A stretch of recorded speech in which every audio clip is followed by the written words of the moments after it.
மூன்றாவதாக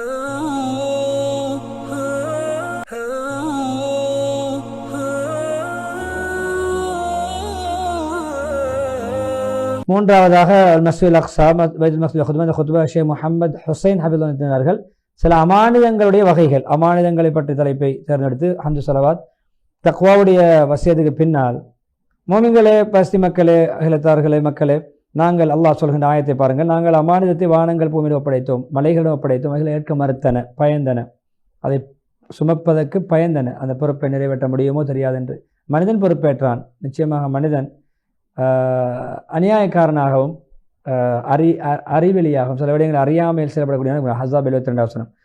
முஸ்லீம்களே, பொதுவாக அமானிதங்கள் பல வகை. பொதுவாக அல்லாஹ் வழிபட்டு நடப்பது, அல்லாஹ்வுடைய கட்டளைகளுக்கு மாறு செய்யாமல் இருப்பது ஒரு அமானிதம். அதே போன்று எல்லா வகையான வழிபாடுகளில் ஈடுபடுவது அமானிதம். அதே போன்று தாயகத்தை பாதுகாப்பது, தாய்நாட்டை நேசிப்பது, அதே போன்று அதை செழிப்பாக்குவதை பாதுகாப்பதற்கு மன தூய்மையோடு செயல்படுவது, அதுவும் அமானிதம். அதே போன்று நாங்களுடைய பிள்ளைகளை பேணுதலாக பக்குவமாக வளர்ப்பது அமானிதம். தனிநபர்களை பாதுகாப்பது, சமூகத்தை பாதுகாப்பது, எல்லா தரப்பினர்களையும் பாதுகாப்பது அமானிதம். அதே போன்று உலமாக்கள் பல பகுதிகளாக அமானிதத்தை பிரித்திருக்கிறார்கள். இந்த இடத்துல எல்லா அமானிதங்களையும் நான் விரிவாக சொல்வதற்கு இந்த குத்துபாவிலே நேரம் இடம் கொடுக்காது.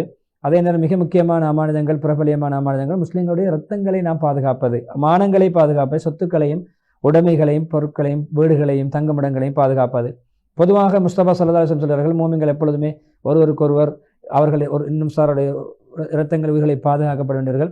அவருடைய ஒரு மனிதருக்கு கேரண்டி பண்ணலாம் ஒரு தாழ்ந்த மனிதர் கூட. ஒரு மூமின் அந்த சிலை பணத்தில் அந்த தாழ்ந்தவராக இருந்தாலும் அவர் இன்னுமொருத்தருக்கு என்ன செய்யலாம்?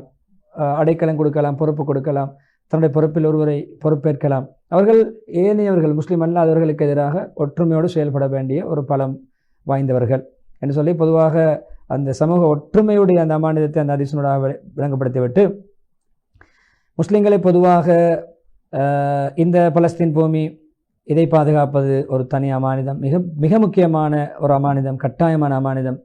அது எல்லா முழு சமுதாயத்துக்குமான அமானிதம். தனிநபர்கள், ஆட்சியாளர்கள், நாடுகள் எல்லோருக்கும் இந்த பலஸ்தீன் என்ற இந்த அதில் புனித பூமியை பாதுகாப்பது ஒரு ஒரு கடமையாக இருக்கிறது, அமானிதமாக இருக்கிறது. பொதுவாக இங்கு காசாவில் நடக்கின்ற விடயம், அது அண்டிய ஊர்கள் நடக்கின்ற விடயங்கள், கிராமங்கள் நடக்கின்ற விடயங்கள், ஊர்களில் சின்ன பிள்ளைகள் கொலை செய்யப்படுவது, அதே போன்று இரத்தங்கள் ஓட்டப்படுவது, இப்படியான அநியாயக்கார செயல்கள் எப்பொழுதுமே களிமா சொன்ன ஒரு முஸ்லிம் இந்த செயல்களை பார்த்து எப்பொழுதுமே அவன் இந்த இரத்தம் ஓட்டுவது பரவாயில்லை என்று தான் தோண்டித்தனமாக கவனமாக இருக்க முடியாது. அமானிதம் இருக்கிறது. பலஸ்தீன் வாசிகளே, இஸ்லாமிய ஆராய்ச்சி பூமி மக்களே, பொதுவாக இந்த சோதனைகள், பொருளாதார சோதனை, உடலியல் சோதனை, உடைமைகள் பறிக்கப்படுவது, இப்படியான வளங்கள் பறிக்கப்படுவது, இப்படியானது உண்மை ஈமான்தாரிகளுக்கு உண்மையிலே ஈமானிய ஒரு சோதனை தான். பொறுமையாக இருக்கிறார்களா, விடாப்பிடியாக இருக்கிறார்களா, அல்லது ஈமானை விட்டு கலந்து விடுகிறார்களா, பொறுமை இழக்கிறார்கள் எல்லாம் பார்க்கிறான்.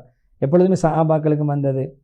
பல வெற்றியாளர்கள் சஹாபாக்களுடைய காலத்தில் நாம் பார்க்கிறோம், முன்னாடி நல்லடியாருடைய காலத்திலே அது சஹாபாக்களில் மிகவும் சுதந்திரம் பெற்று கொடுத்த அப்படியான சஹாபாக்களிடம் இந்த பொறுமை இருந்தது. பொறுமையின் மூலம் தான் சுதந்திரம் பெற்றார்கள், வெற்றி அடைந்தார்கள். எனவே நாங்கள் ஒற்றுமை என்ற அந்த கயிற்றினூடாகத்தான் அவர்கள் இந்த வெற்றிகளை சாதித்தார்கள். சலாஹுத்தீன் அய்யூப் ரஹிமஹுல்லாஹ், அந்த பெரும் தளபதி, அவர்கள் கூட சமூகத்தை ஒற்றுமைப்படுத்த லா இலாஹா இல்லல்லாஹ் கலிமாவுக்கு ஒற்றுமைப்படுத்த லா இலாஹா இல்லல்லாஹ் முஹம்மது ரசூலுல்லாஹ் அந்த கலிமாவில் ஒற்றுமைப்படுத்த ஒரு தாக்கம் இருந்தது. அவர்கள் வெற்றிகளை குவித்தார்கள். அவர் மஸ்ஜிதுல் அக்ஸாவை விடுவித்தார்கள். எனவே தலைவர்கள், பொறுப்புதாரிகள் இப்படியான அமானிதத்தன்மையோடு செயல்படுகிறீர்கள் அல்லாஹ் கேட்பான், இப்படியான பொறுப்போடு செயல்படுகிறீர்கள் அல்லாஹ் கேட்பான். எனவே இப்படியான பொறுப்புகளோடு நீங்கள் செயல்படுவது உங்களுடைய அமானிதம். எனவே ஒரு மனிதரை கொல்வது சாதாரணமான விடயம் அல்ல, மனித சமுதாயத்தையும் கொலை செய்வது போன்று சூரா மாயிதா. அதனால தான் நாங்கள் பனூ இஸ்ராயீலுக்கு இப்படி ஒரு விடயத்தை நாங்கள் கட்டாயமாக, அதாவது ஒருவர் ஒரு உயிரை கொண்டால்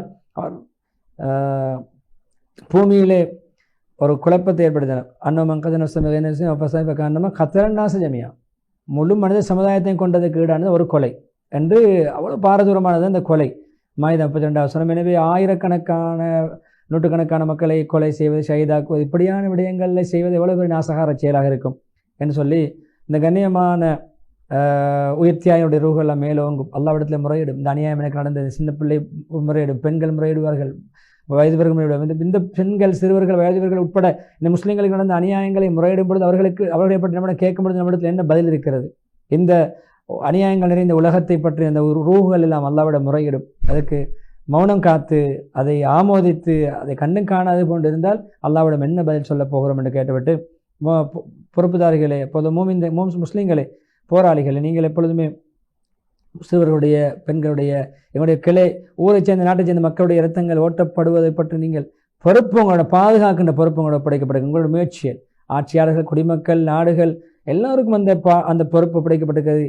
வெறும் பேச்சுவார்த்தையில் மீடியாக்களில் கருத்து சொல்வது மாத்திரமல்ல, அறிக்கை விடுவது மாத்திரமல்ல, காத்திரமான பணிகளை நீங்கள் மேற்கொள்ள வேண்டும். அது உங்களுடைய அமானிதம் என்று சொல்லிவிட்டு, பொதுவாக நாங்கள் இன்று சுஹதாக்களுக்கு ரஹ்மத்துக்காக துவா செய்கிறோம். அவர்களுக்காக நாங்கள் நோயாளிகளுக்கு ஷிஃபாவுக்காக வேண்டிய நிவாரணத்துக்கான துவா கேட்கிறோம். அதேபோல் நாங்கள் எப்பொழுதும் கைதிகளை நாங்கள் மறக்க மாட்டோம், அவருடைய விடுதலைக்காக வேண்டி நாங்கள் பாடுபடுகிறோம், துவா கேட்கிறோம் என்று சொல்லிவிட்டு அவர்களை நாங்கள் எங்களுடைய மனதில் எப்பொழுதுமே மறக்காமல் நினைவு வைத்து அவர்களுக்கான பிரார்த்தித்து கொண்டு முயற்சித்து கொண்டு இருக்கிறோம்.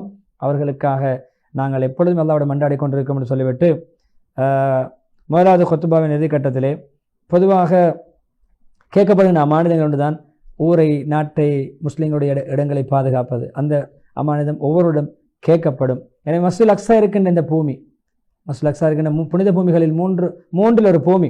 அப்படியான இந்த பூமி, இந்த மஸ்ஜிதுல் அக்ஸா இருக்கின்ற பூமியை பாதுகாப்பது முழு உலக முஸ்லீம்களுடைய அமானிதம். இந்த மிம்பர் ஷரீஃபுக்கு மேலிருந்து நாங்கள் சொல்லுகிறோம், முழு சமுதாயத்துக்கும் சொல்லுகிறோம், அரபிய சமூகத்துக்கு சொல்லுகிறோம், முஸ்லீம்களுடைய சமூகத்துக்கு சொல்லுகிறோம், எல்லா உலகத்தில் உள்ள எல்லா சுதந்திரவான் கண்ணியவான்களுக்கும் சொல்லுகிறோம்.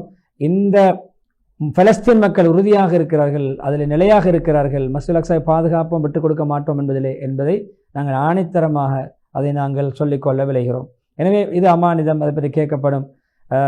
இப்போ இப்படியான உண்மையான யார், பொய்யார் யார், நடித்து கொண்டிருப்பவர் யார், உண்மையான விசுவாசியார் சோதிப்பதற்கான இப்படியான சோதனைகள் வரும். நாங்கள் பொறுமையாக இருக்க வேண்டும். அன்பால் 37 வசனம். இப்போ மூமின்களே, பொதுவாக எப்பொழுதுமே நீங்கள் உறுதியாக இருங்கள், பாதுகாப்பு பணியில் ஈடுபடுங்கள், நிலையாக இருங்கள், ஸ்திரமாக இருங்கள். எல்லா சோதனைகளுக்கும், நெருக்கடிகளுக்கும், சவால்களுக்கும் முகம் கொடுங்கள்.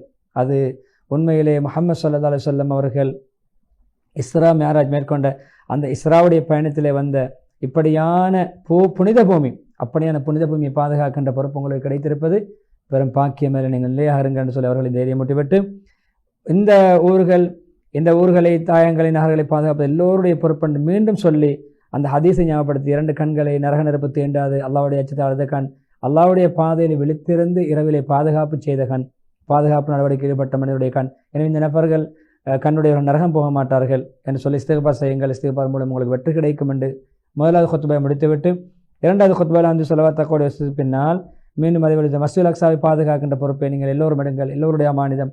அது இஸ்லாமிய மஸ்ஜித், அது முஸ்லீம்களுக்கு மாத்திரமுள்ள மஸ்ஜித் என்பதில் நாங்கள் உறுதியாக இருக்கிறோம். யாருக்கும் இதில் பங்கு கிடையாது. முஸ்லீம் அல்லாத யாருக்கும் அங்கே உரிமை கிடையாது. அதில் எந்த பேர் மாற்றங்களும் ஏற்படுத்த முடியாது. முஸ்லீம்களுடைய பள்ளி அது அல்லாஹ்வுடைய மாளிகை, முஸ்லீம்களுக்கு சொந்தமானது. எனவே அதில் எந்த மாற்று கருத்துக்களும் கிடையாது. எனவே அக்ஸா அமானிதம் வேண்டும் என்று சொல்கிறார்கள். கொள்கை சம்பந்தப்பட்ட அமானிதம், இபாது சம்பந்தப்பட்ட அமானிதம். இஸ்ரா மிஅராஜ், வணக்கம், நபியர்கள் இரா பயணம் செய்து மேற்கொண்ட மிஅராஜுடைய பயணம் மேற்கொண்ட அந்த பயணத்துடைய அமானிதம், அந்த அற்புதத்துடைய அமானிதம். எனவே நாங்கள் ரசூலுல்லாஹி ஸல்லல்லாஹு அலைஹி வஸல்லம் தொழுவித்தார்கள், இமாமாக தொழுவித்திருக்க நபிமார்களுக்கு. அதிலிருந்து நமக்கு அமானித பொறுப்பு சுமத்தப்பட்டிருக்கிறது. பாதுகாப்பது, கெடுபிடிகளை விட்டும் அராஜகங்களை விட்டும் தடுப்பது, அராஜகங்களை தடுத்து நிறுத்துவது எல்லோருடைய அமானிதம் என்று சொல்லி மீண்டும் அந்த மஸ்ஜிதுல் அக்ஸாவுடைய அந்த அமானிதங்களை ஞாபகப்படுத்தி, முன்னோர்கள், சங்கையானவர்கள் அதுக்காக வேண்டி பாடுபட்டிருக்கிறார்கள். இதிலே அல்லாஹ்வுடைய திக்ர், தக்பீர்கள் முழங்குவதற்கு அவர்கள் காரணகர்த்தாக்கள் இருந்திருக்கிறார்கள். முஸ்லிம்களுடைய ஒரு உரிமையிலே பாதுகாத்திருக்கிறார்கள். உமர் ஃபாரூக் ரலியல்லாஹு அன்ஹு அவர்கள் பாருங்கள், நபி ஸல்லல்லாஹு அலைஹி வஸல்லம் ஒரு மாணவர், அந்த பாவசிலை வளர்ந்தவர். அந்த உமரியான்னு சொல்லக்கூடிய உடன்படிக்கை, அதை அவர்கள் ஏனைய சமுதாயங்களுக்கு அவரவர்களுடைய இடங்களிலே வணக்க வழிபாடு செய்வதற்கு உரிமை இருக்கிறது.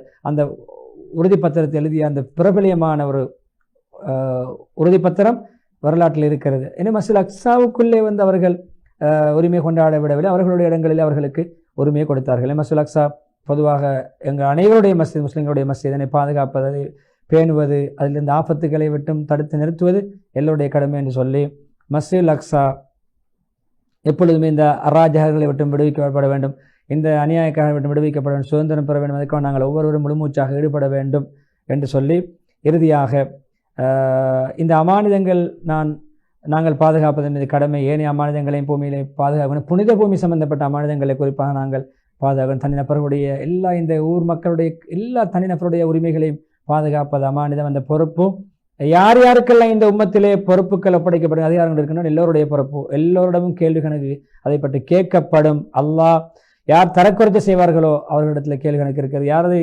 சரியான முறையில் அமானிதம் நிறைவேற்றின என்பது கேள்வி கணக்கும் இருக்கிறது. யார் அதிலே உதாசீனம் செய்து அமானிதம் மோசடி செய்கின்ற கேள்வி கணக்கும் இருக்குன்னு நீண்ட துவா பிரார்த்தனையோடு ஹத்தீப் ஹுசைன் ஹபீதுல்லாஹ் அவர்கள் தன்னுடைய கொத்துபாவுக்கு முற்றுப்புள்ளி வைக்கிறாங்க. 3 கொத்துபாக்கள் மூலம் படிப்பினை பெறுவோம்.